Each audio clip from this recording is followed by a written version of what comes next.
شاید برای شما هم پیش اومده باشه که مدت‌ها به دنبال به دست آوردن چیزی بوده باشی. مثلا دلت بخواد یه گوشه جدید بخری، یا اینکه دنبال یه رابطه عالی هستی، یا حتی میخوای توی آزمون خیلی سخت قبول بشی. اونو به دست میاری، ولی بعد از چند هفته انگار نه انگار که تو اون آدمی هستی که قبلا بودی. یعنی دیگه اون حس و ذوق و شوقی که برای به دست آوردن اون چیز داشتی رو دیگه نداری. اگر که این تجربه برات آشناست، تو تنها نیستی. حتما تا آخر ویدیو رو نگاه کن تا با هم دیگه بررسیش کنیم. مغز ما یه ترفند خیلی عجیب داره که باعث میشه خوشبختی هامون دووم نیارن. این ترفند اسمش هست عادت پذیری لذت جویانه یا هدونیک آداپتیشن. توی این ویدیو میخوام برات خیلی ساده، علمی و واقعی توضیح بدم که چرا این اتفاق میفته و چطور میتونیم با این موضوع مقابله کنیم. عادت پذیری لذت جویانه یعنی این که مغزت خیلی سریع به هر چیز خوبی که به دست میاری عادت میکنه. یه روز با کلی هیجان میری یه گوشی جدید میخری، ولی چند هفته بعدش دیگه اصلا اون هیجانه نیست. یا فکر میکنی اگه مهاجرت کنی یا درآمدت بره بالا تو دیگه خوشبختی، اما بعد یه مدت دوباره همون نارضایتی ها و دغدغه های قدیمی و جدید بیشتری به زندگیت برمیگرده. مغز ما طوری طراحی شده که بیشتر به بقا اهمیت بده تا شادی پایدار. از نظر تکاملی مغز ما باید ما رو تو وضعیت هوشیاری و تلاش نگه داره، نه لذت و استراحت. برای همین وقتی چیزی رو به دست میاری مغزت به صورت موقتی پاداشی بهت میده که همون دوپامینه، اما بعدش دوباره سطح اون پاداش برمیگرده به حالت عادیش. اینطوری همیشه دنبال یه چیز جدیدتری میگردی تا دوباره اون دوپامین رو تجربه کنی. مثل اعتیاد. برای اینکه اون حسی که با دوز پایین‌تر تجربه کردی و دوباره تجربه کنی، حالا بدنت نیاز داره به یه دوز بالاتر.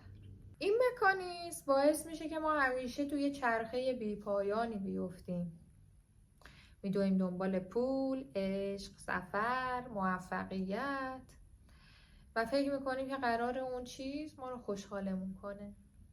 ولی وقتی که بهش میرسیم و اثرش محو میشه میفتیم تو حالت افسردگی، سرخوردگی یا حتی بی احساسی که حتی گاهی فکر میکنیم که یه جای کار خرابه و یا ما مشکل داریم، در صورتی که مغز فقط داره طبق برنامهش عمل میکنه.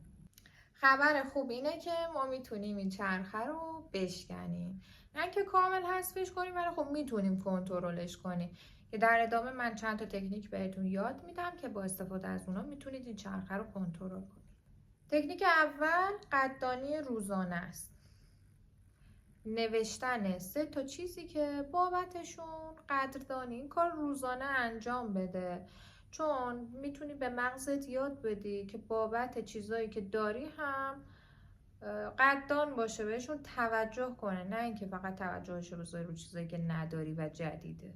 تکنیک بعدی هست ذهن آگاهی یا مایندفولنس، یعنی تجربه لحظه حال بدون قضاوت.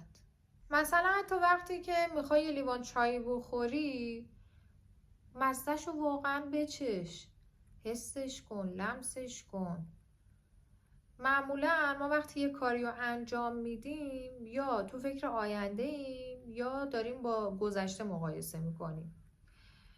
مایندفولنس بودن یعنی که شما تجربه زیستن در لحظه حال رو داشته باشی با استفاده از تمام حسای لامسه مثل بینایی، چشایی و شنوایی زندگی رو زندگی کنی.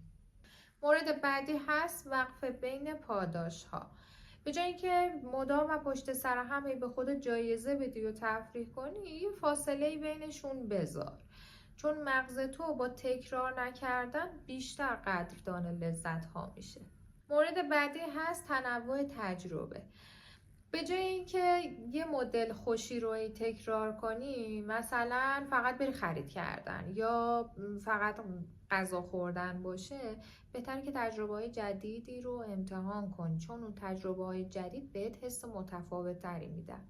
مغز ما مخالف با شادی نیست، فقط یه سیستم هوشمندیه که مداوم به دنبال تغییر و بقاست، که اگه تو اینو بدونی خیلی هوشمندانه تر میتونی باهاش کنار بیای.